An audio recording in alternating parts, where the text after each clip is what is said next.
దేశ రాజధాని ఢిల్లీలో ఘోర విషాదం చోటు చేసుకుంది.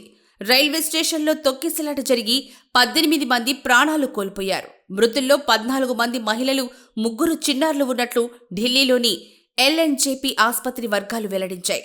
ఈ దుర్ఘటనలో 30 మందికి పైగా గాయపడగా వారికి ఆస్పత్రిలో చికిత్స అందిస్తున్నారు. మృతుల కుటుంబాలకు కేంద్ర ప్రభుత్వం 10 లక్షల రూపాయల ఎక్స్గ్రేషియా ప్రకటించింది. అలాగే తీవ్రంగా గాయపడిన వారికి 2.5 లక్షలు, స్వల్పంగా గాయపడిన వారికి ₹1,00,000 సాయం ప్రకటించారు.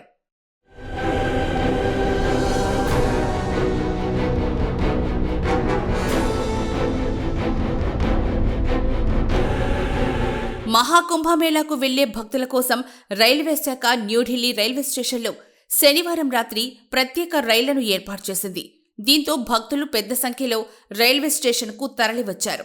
దీంతో 14, 15 ప్లాట్ఫామ్ నెంబర్ల వద్ద తొక్కిసలాట జరిగింది.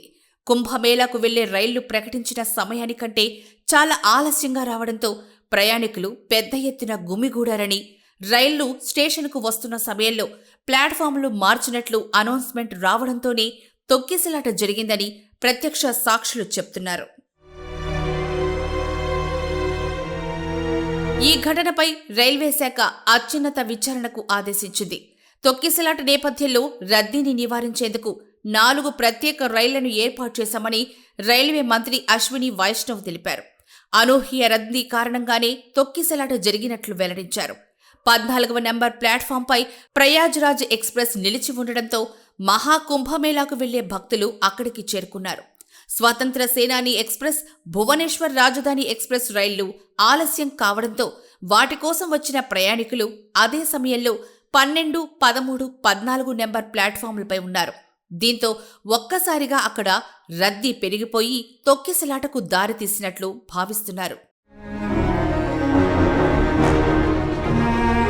ఢిల్లీ రైల్వే స్టేషన్లో జరిగిన తొక్కిసలాటలో 18 మంది మరణించడం పట్ల ప్రధాని మోదీ దిగ్భ్రాంతి వ్యక్తం చేశారు. ఈ ఘటన తన హృదయాన్ని కలిచివేసిందన్నారు.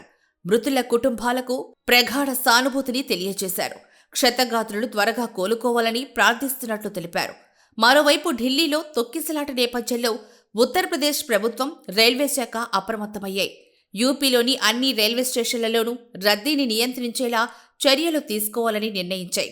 45 రోజుల పాటు జరిగే మహాకుంభమేళాలో సుమారు 40 కోట్ల మంది స్నానాలు చేస్తారని యూపీ ప్రభుత్వం అంచనా వేయగా నెల రోజులకి ఆ సంఖ్య 50 కోట్లు దాటేసింది.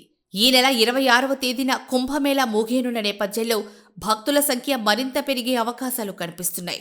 ఈ నేపథ్యంలోనే ఎలాంటి అవాంఛనీయ సంఘటనలు జరగకుండా యూపీ ప్రభుత్వం కట్టుదిట్టమైన చర్యలు తీసుకుంటుంది.